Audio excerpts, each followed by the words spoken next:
Hi అండి, అందరికీ నమస్కారం అండి. ఫ్రెండ్స్, ఇప్పుడు అందిన వార్త. ఏపీలో ఘోర ప్రమాదం, పరిస్థితి చాలా దారుణం అంటూ అప్డేట్ అయితే రావడం జరిగిందండి. అయితే ఇందుకు సంబంధించిన పూర్తి వివరాలు అయితే మన వీడియోలో తెలుసుకుందామండి. ఏం జరిగింది ఏంటి అనేది క్లారిటీగా తెలుసుకుందామండి. వీడియో మాత్రం పూర్తి వరకు చూడండి ఫ్రెండ్స్, అప్పుడే మనకి పూర్తి సమాచారం అయితే తెలుస్తుంది. ఇక లేట్ చేయకుండా టాపిక్ కూడా వెళ్ళిపోదాము. ఇక కాకినాడ జిల్లా సామర్లకోట మండలం వేటపాలెంలోని బాణాసంచా తయారీ కేంద్రంలో భారీ పేలుడు సంభవించిన విషయం తెలిసిందే. అయితే ఈ ఘటనలో మృతుల సంఖ్య పెరిగింది. మొత్తం 21 మంది మృతి చెందారు. పేలుళ్ల సమయంలో మృతదేహాలు, శరీర భాగాలు ఘటనా స్థలం నుంచి పక్కనున్న పొలాల్లోకి ఎగిరిపడ్డాయి. ప్రమాదంలో మరో 15 మందికి గాయాలు కావడంతో ఆసుపత్రికి తరలించారు. ప్రస్తుతం ప్రమాద స్థలంలో ఇంకా పలువురి మృతదేహాలను గుర్తించాల్సి ఉంటుందని తెలుస్తుంది. ఇక విషయం తెలుసుకున్న స్థానిక ఆర్డీఓ సంఘటనా స్థలానికి వెళ్లారు.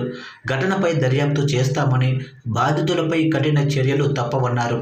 నిబంధనలు ఉల్లంఘించిన వారిపైన కఠిన చర్యలు ఉంటాయన్నారు. పరిశ్రమకు ఈ ఏడాది మార్చి 31 వరకు లైసెన్స్ ఉందని, ప్రస్తుతం యజమాని పరారీలో ఉన్నారని ఆర్డీఓ తెలిపారు. ఆసుపత్రుల్లో చికిత్స పొందుతున్న 9 మంది పరిస్థితి కూడా విషమంగా ఉందని ఆర్డీఓ క్లారిటీ ఇచ్చారు. కాకినాడ జీజీహెచ్లో చికిత్స పొందుతున్న మోర్తా శ్రీను, సత్యవేణి పరిస్థితి కూడా విషమంగా ఉందని, కాకినాడలో కె శ్రీను, చిటికెల లక్ష్మి, డి రాజు, లవరాజు చికిత్స పొందుతున్నట్లు ఆర్డీఓ తెలిపారు.